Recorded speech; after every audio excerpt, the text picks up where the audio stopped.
Kecamatan Tampak Siring, Kabupaten Gianyar. Kita sudah ada di pura yang memiliki banyak situs-situs dari diperkirakan sejak zaman Bali kuno. Ada Lingga, ada Yoni, ada Stupa Buddha, dan ada situs Ibu Nandini. Nah, untuk lebih jelasnya lagi kita akan berbincang-bincang dengan Guru Peter tentang keberadaan pura ini dan bagaimana pura ini masih bisa eksis sampai di zaman modern sekarang ini.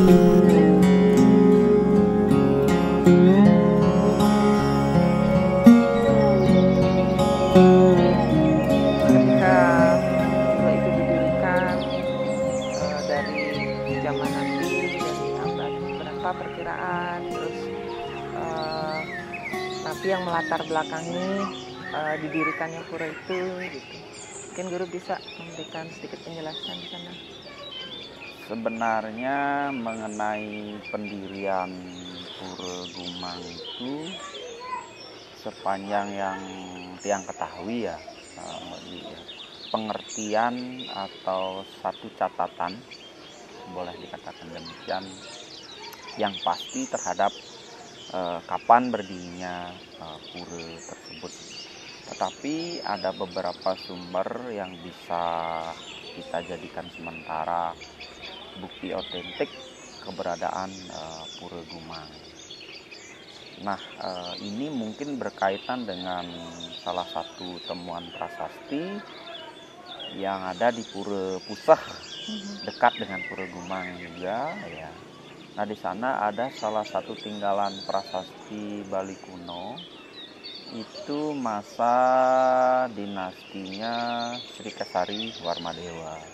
Nah, itu kalau diabadkan, prasasti itu tercatat berangkat tahun tinggalan abad ke-8. Jadi boleh dikatakan tertua lah dari tinggalan-tinggalan yang menyangkut tentang Bali kuno.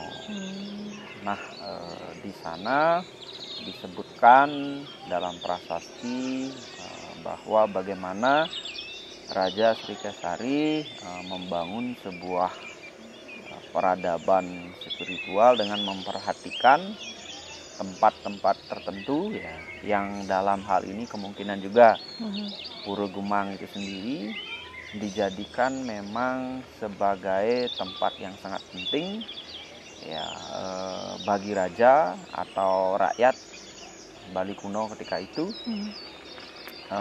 dengan tentunya tempat-tempat yang lain di sekitaran Pura Gumang. Nah, Pura Gumang itu sendiri disebut juga pura ya, alas ukir sari catur paiguman. Jadi di sana itu memang difungsikan pura itu sebagai tempat berkumpulnya orang-orang penting. Makanya dikatakan paiguman ya. Paiguman itu artinya itu pertemuan.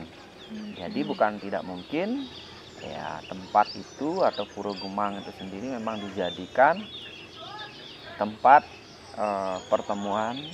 Nah, bisa jadi orientasinya adalah pertemuan dewa-dewa tertentu, pertemuan kelompok-kelompok tertentu, kemudian bisa pula pertemuan orang-orang suci tertentu pada masanya, dan bisa juga pertemuan para pemimpin-pemimpin atau raja-raja di kalangan istana pada masanya.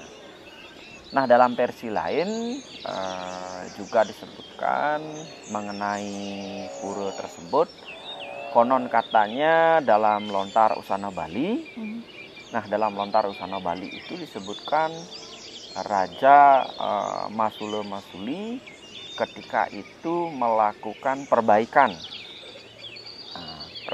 beberapa tempat termasuk juga Pura Gumang, kemudian Mengening, kemudian mungkin Tirta Empul, kemudian di sepanjang aliran Sungai Pakerisan, kan banyak itu temuan-temuan percandian-percandian dan tempat-tempat pertapaan. Nah, konon katanya di dalam Lontarusanga Bali itu sang raja inilah yang melakukan perbaikan sampai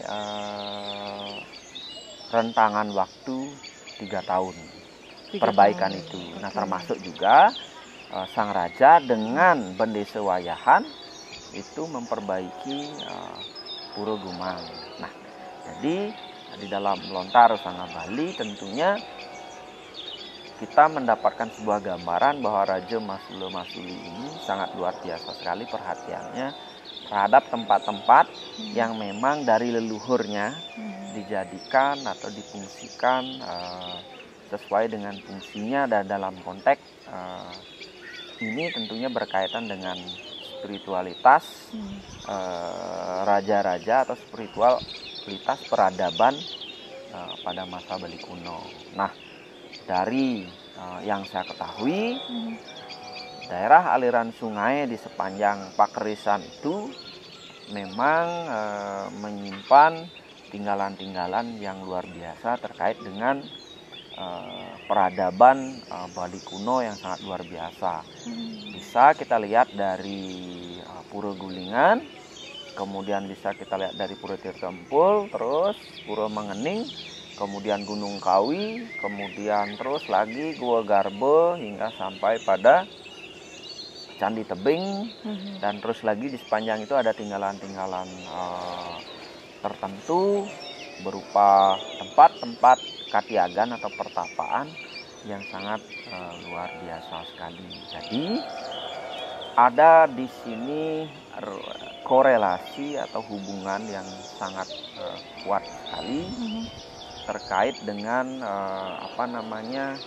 peran raja-raja Bali kuno, terutama dari dinasti Sri Kesari Warmadewa sampai dengan dinasti raja-raja Bali kuno berikutnya, yang menjadikan Pura Gumang ini sebagai tempat yang sangat penting di dalam mereka membangun sebuah peradaban spiritual yang sangat luar biasa sekali.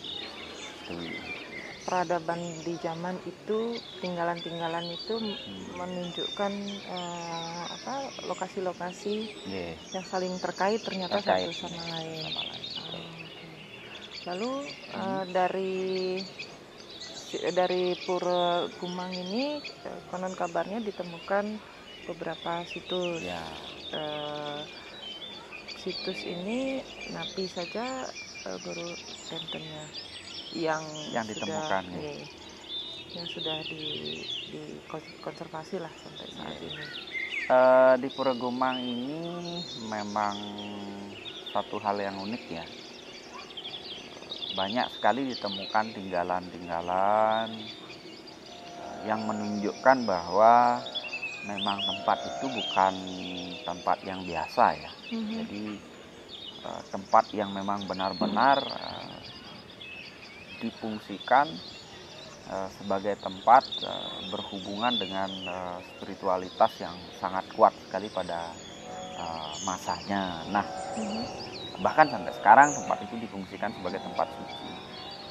Nah, berdasarkan dari penelusuran dan bisa kita saksikan, itu ada beberapa tinggalan ya yang bisa kita lihat. Yang pertama itu ada lingga yoni atau lingga. Nah, lingga yang masih tertanam di bawah itu ya,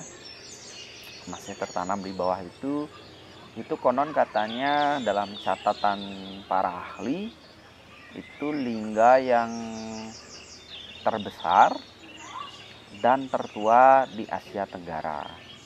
Ya, jadi tinggalan lingga yang masih tertancap di tanah itu, dengan walaupun posisi yang sedikit miring, tetapi itu konon katanya tinggalan lingga yang sangat tertua dan boleh dikatakan ukurannya sangat besar. Karena kalau di Asia Tenggara, mungkin di luar Indonesia saya tidak tahu ya seperti apa tinggalannya, tetapi yang saya lihat di Jawa dan Bali dari beberapa penelusuran saya terkait dengan tinggalan-tinggalan berupa lingga, Nah, di Pura Gumang ini saya temukan memang yang paling besar bentuk lingganya dengan sangat detail sekali.